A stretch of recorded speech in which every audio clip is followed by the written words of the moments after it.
to the Dancing Bear Enlightenment Academy weekly podcast, Holistic Transformation. I'm Dr. Beverly, your host, and today we have with us AngelaWilson, who is a coach and financial healer. Angela is a champion for women's courage, an international best-selling author, international speaker, and financial healer. She is the founder of Angela Unlimited, an organization that helps, okay, I can read, an organization that assists women to transform their mindsets that are limiting them from living their own life of unlimited possibilities. She uses her personal experience where she learned to listen to the little voice that kept asking, "Isn't there more to life than this?" She found the courage to say, "Yes, there is, and so can you." So today she will talk about transform your relationship with money to live the life of your heart's desire. Welcome, Angela. Thanks, Dr. Beverly. I'm really happy to be here with you. Oh, we're happy to have you. And it's always interesting to talk about money because, you know, I was once told there's three things everyone wants to hear about, and money was on the list. So tell us your transformational story about how you discovered how to say yes. Well, it really came out of the journey. We all come into this world as the sparkly little one. And then, as you go through life, you start taking on different stories and they start coming in, and depending on how you process them, they can really tamp you down. And that's exactly what happened to me. And I completely lost who I was. The stories that I heard were being me was not okay. And I had to completely morph myself in order to be liked or loved. And so, as you go through life and that keeps happening and you get to a spot where you just like, who am I? But at the same time, as I said, there's always that little voice going, there's more to life than this.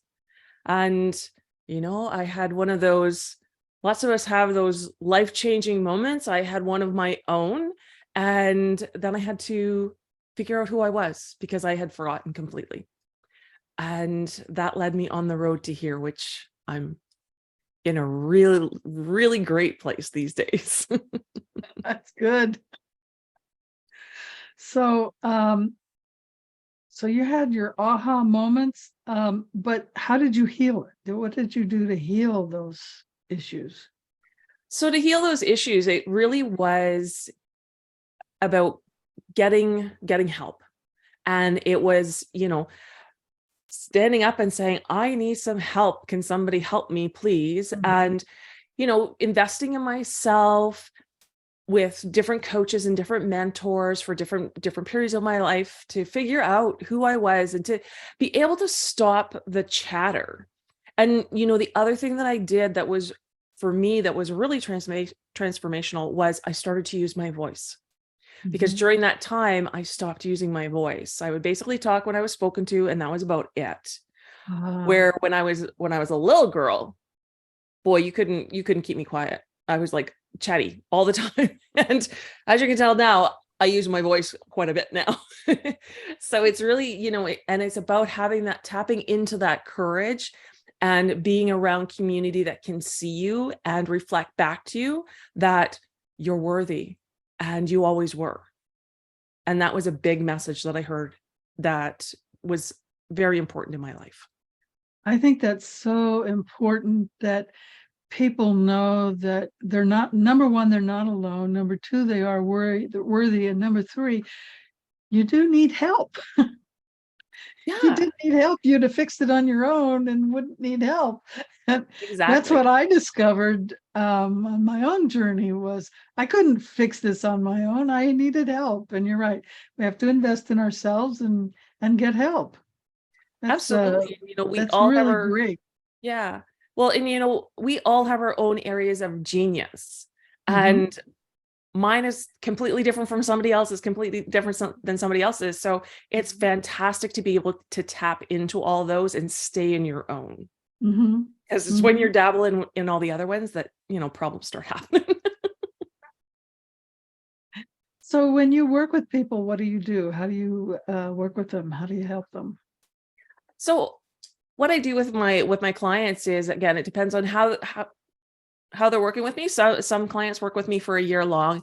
And what we do is we do a real deep dive into finding out their awareness within their money. Money is such a powerful conversation in that a lot of people, I kind of giggled when you said that, money's part of the conversation. It's not for most people. And that's why I always say I'm diving in and I'm tackling money first. Because if I can get you to have a conversation about money, then the other things come along as well, because money is purely a symptom of other things that are going on in your life. Yeah. Like if you're overwhelmed in your life, your money is a mess. That's the way it works. And so so I dive in. I have 6 pillars that I work with my clients. And first one is awareness, abundant thinking, purpose, dreams, clarity, and choice. And I work through those with my clients. And, you'd be fascinated to know how many people are unaware of what they spend in a month and unaware of what they actually spend it on. So they don't have a budget. No, not at all. And it's interesting because that's another word that has a lot of charge for a lot of people. Because a lot of people, when you say the word budget, they shut down. They don't want anything to do with that. Really? Yeah. So I don't talk in terms of budgets. I don't even talk in terms of plans. What I talk in terms of is a dream map. It's the same sort of thing, but the way I envision this is that, it's like, let's get a handle on where you are right now. Let's be completely where you are. It does not matter what happened in the past, because you can't change that anyway. So where are you right now? And then I work with my clients on, where do you really want to go? And it's about going after their dreams. And that's why I say your heart's desire, because it is about living the life of your heart's desire, 100%. And so once we get a real good picture on where you are, we can start going, this is where we want to go. And here's some of the action steps we can really start taking. And so it's, I always say it's not the journey for the faint at heart in the beginning, because it's pretty scary for a lot of people when they first start out doing this kind of work. Because a lot of people, it's interesting, because I have a spectrum of people in that they don't want to look at it all, but they've gotten to that spot in their life where they go, no, I don't have a choice. I really have to, kind of thing. And then I have other people who they're financially successful, and yet they're afraid that they're going to run out of money before their life runs out. Oh, like God hadn't taken care of them up till then, so he's going to stop. Well, what a lot of people, it's that, there's so much fear in money. And that's, that's why I deal with the mindset, because we've got to get you out of that fear mindset and into the abundant mindset in order to go where you want to go. Yeah. If you've been abundant all your life, why would that stop? You'd be surprised at the number of people that don't realize that that's what they've been, though. And there's still those old stories that are hanging around in the background. I hear lots of them, like, you're not supposed to talk about money, that is really rude to talk about money. That was one I heard growing up. Another one is, money is the root of all evils. And, money has to, you have to work super, super hard for your money. And if you're not, then there's something wrong with you. And, you have to, if you want a lot of money, you have to step on other people to get it. And it's amazing the number of stories that are out there. Yeah. Oh, wow. That one's really bad. Yeah, exactly. And, it's interesting because they're not necessarily, you're not necessarily thinking of it consciously all the time, but because you heard it in the past, it's in your subconscious. Yeah. And so then it starts playing. And it's even also things like, if you grew up in a household where money was, it was like a real lack mentality, then that carries on. Yeah, that's true. And it's that, or if you come if you came from a background where you just spent everything you had, that carries on too, because it's kind of like, well, no, I'll just spend it. And then you kind of get to a point where it's like, oh, darn, I kind of wanted to do that. I guess you're not, right? So it's really about getting a handle on it and having money be like this playful thing in your life. That's what it's about. That's Nice. what I work with my clients on. That's great. And I had a question, and you were talking, and now it just. Oh, I know what it was. I read once that finances was one of the number one reasons people get divorced. So do you find Yes. that helping with people helps with their relationships? Absolutely, it does. You know, it's so fascinating because, again, as I said, a lot of people don't want to talk about money. I always giggle, and actually I say this a lot when I talk in front of people, and it's like, people would far rather tell me what goes on in their bedroom than anything about their money. And that's true. Yeah. And it's really, it's fascinating. So I'll give you a great example. One of my clients that I worked with for a year, she came to me and it was basically, you know what? We don't live extravagantly, but I know we could be doing better. And I said, great, let's go for this. And her partner didn't want anything to do with it. Nothing. Didn't want to have any kind of conversation about it. By the time we finished working for that year, and we're still working together because she wanted to continue on, which was fantastic. But now what's happening is her and her partner are having the most amazing conversations, and they're talking about money. They're talking about their dreams, where they want to go, what they want to do, how they want to actually live. And so they're having all these fantastic conversations now that they weren't having before. Yeah. And it's because you could open up. It's once you start opening up that it allows. I always say when you start having those conversations, it's like you drop the pebble in the water and it ripples out. Yeah. So when we have conversations, it allows other people to open up and have conversations as well, because now all of a sudden it's not scary. Wow. One of the challenges I've had because I talk about anything, I love it. no hold bar, whatever you want to talk about. But particularly with my family, there's certain subjects like politics that they just don't want to talk about. Mm-hmm. And so sometimes I'll ask, like, I don't know how long ago it was. Remember when Palin was running for vice president? What was it, under, I don't know, somebody, it was a long time ago. Mm-hmm. And I didn't know anything about her. So I would ask people, do you know anything about Sarah Palin? And, my own sister wouldn't discuss it. She just clammed up. And I says, I just want to know your opinion because you said you liked her. Tell me why. And she just couldn't.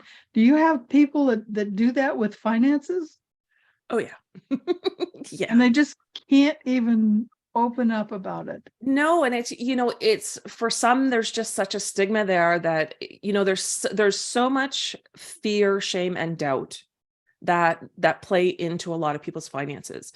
And, it's that, and in amongst that is judgment. People are afraid to say anything out loud about their finances because they're afraid they're going to be judged. They're afraid, and that's judgment from two different angles. That's judgment that they don't have everything handled, or it's judgment that who do you think you are type of judgment, right? Oh, look at you. You have blah, blah, blah. We've all heard those stories about, oh, look at those people. They have the cars and the house, and right? It's judgment. And so when you're afraid of that coming, you're not going to say anything. And I can give you a perfect example from my own life from back in the day. Before I came out the other side kind of thing is, I love driving the muscle cars. That's my thing to drive. I love it. But I would never say that I'd bought a new car because I didn't want people to judge me for what I had bought. So I would just drive up and somebody go, oh, and make a comment. And I would downplay it like anything. Well, I didn't do that. Like, I don't do that now. It's like, hey, because I'm really excited because I love who you are. Yeah, exactly. And it's part of me and I love it. And it makes me feel like a little kid to be, driving the car that I want. And that, so it's that type of thing that really keeps people quiet. And what techniques do you use to get them to open up?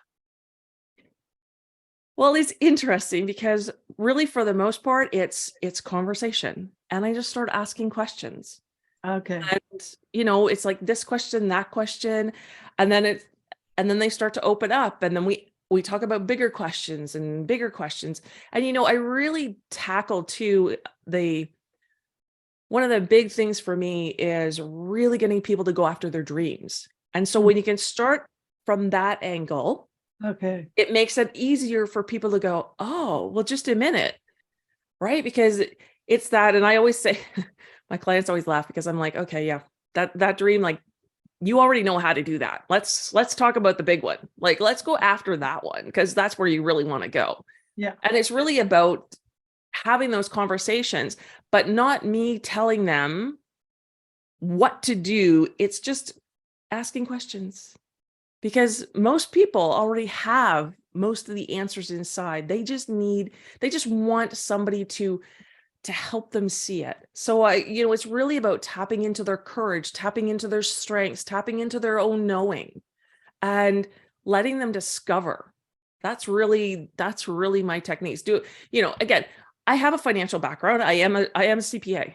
So I do have the educational background to do all this.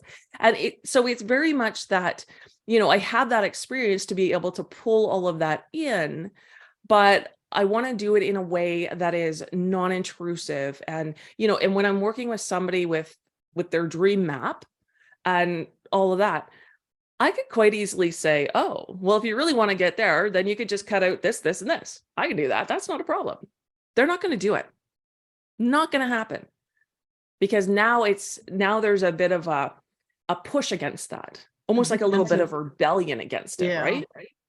Yeah. So, and sometimes it's not about making, huge changes in one area. Sometimes it's just about taking, a little bit out of here, a little bit out of there, a little bit over there. And all of a sudden now you have the amount that you were trying to get to by simple, small things. So it's really, what I really do is I get my clients to look at things in a different fashion. I get them to really look at their mindset and how they're thinking about things. And I, in amongst it too, I get them to really start paying attention to the words that they're using and the tone that they're using. Yeah, that's important. And change the negatives into positives and work with gratitude. And so it's a whole big bag of tricks is what I do. Yeah. Sounds like a lot of what I do with my patients. Yeah. Just a different focus. That's all. Really, Yeah. truly. Yeah, you kind of have to, it's like you can't push a string, you have to pull it. Mm-hmm. So you use ask assertive and then don't judge. Yeah. Yeah. And how did that work for you?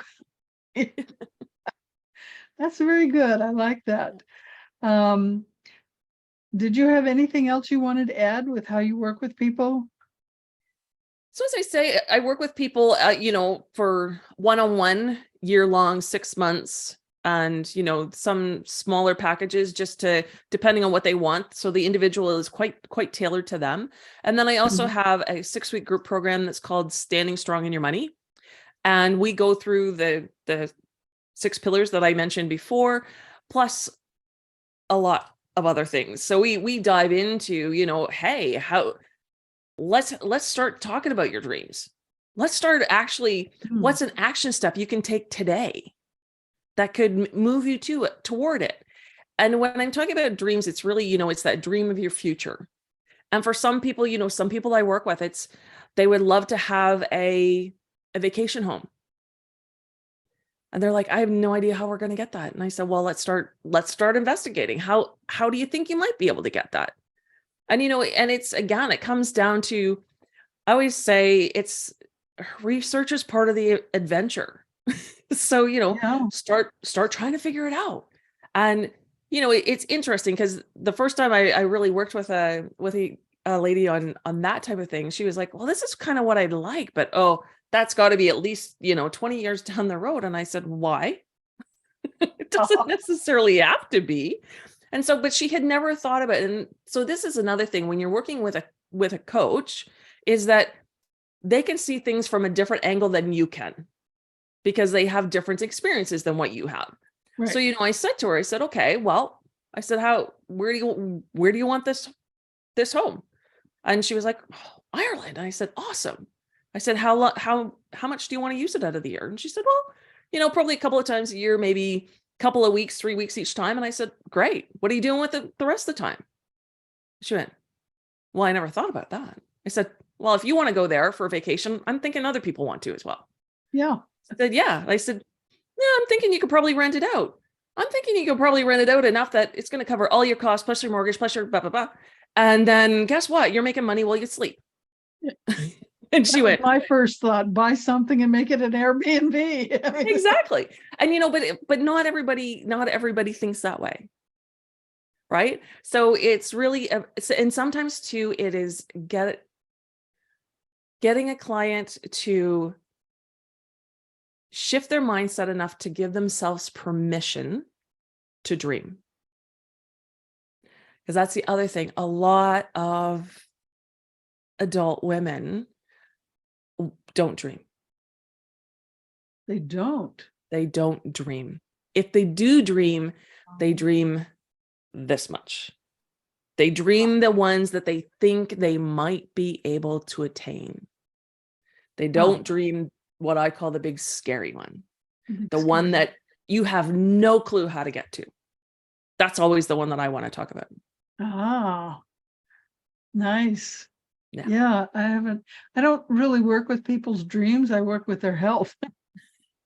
How do you want to get healthy? What are you willing to do to be healthy? And what are your mindsets against that?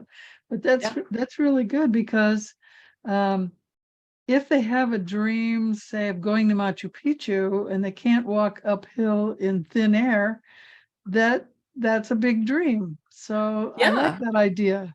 Yeah. So it's like, so what are the steps? Well, I don't know what the steps are. Okay, well, what's the first step that you might be able to take? Start going for a walk. Yeah. Like sometimes, and sometimes it really, honestly, it comes back to some of the simplest things that you don't think of because you're thinking it has to be huge. No, start taking one step and then the next step and the next step. But what I find too is lots of times people think, well, it's just a step. And I'm like, yeah, but every step you take exponentiates itself from the last one. Right. And they're like, walk for 5 minutes, then walk for 10 minutes, then walk for 15. yeah. Eventually you can walk for an hour. Yeah, exactly. It's, and it's just one of those things, right? Yeah, that's good. That's great advice. So you have a gift for our audience, Mastering Your Money Mindset. Tell us about your gift. So that is my workshop that I run, and it's a free workshop that I love to have people in because, and so what we do is we go through three of the 6 pillars on a, on a level. Again, it's an hour long, so you can't take too deep of a dive, but it really starts getting people to think and to really start looking at money in a different light and a different perspective. And start really going, oh, these are some of the stories that are running around, and this is what's holding me back. And I love that. I love seeing the transformation from beginning to end, because there's always, everybody on the 9 times out of 10, everybody on the call goes, I never thought of it that way. And yeah, there really isn't any charge to money now. Nice. And there's not supposed to be. We are in society, we've put the power in money. So it's up to us to take our power back. Yeah, that's true. When I worked in corporate America, when I first started, we were always told, never tell anybody else what your salary is. And then I figured out they don't want us to talk about it because they don't want to know that some people make more than others. And I started talking about salary. Yeah. And what I found is it eliminates the disparity between men and women. When you know what the men are making, what the women are making, you can go to your boss and say, hey, what's going on here? Exactly. Yeah. Yeah. Yeah. So for those of you that are watching on YouTube, the link to the free gift will be down below because it's a long, complicated link. So if you're listening on the podcast, I'm really sorry. but it's a crazy long link. So you'll have to come over to the YouTube channel, Dancing Bear Enlightenment Academy, and the link will be right below so that you can get Angela's free gift, which sounds awesome. So do you have any closing words for everybody? You know, I always like to think of it this way. Just remember that each and every one of us is a unique individual. We have such amazing power, strength, wisdom, and courage inside of us. And it's time to tap into that, because we're not here to play small. We were not put on this earth to play small. And so let's stop doing that and start living the life of our heart's desire and really be here and be present in this time. Good advice. Wonderful advice. Well, thank you, Angela, for being our guest today. It was wonderful talking to you. And everyone, remember to be the light you want to see in the world.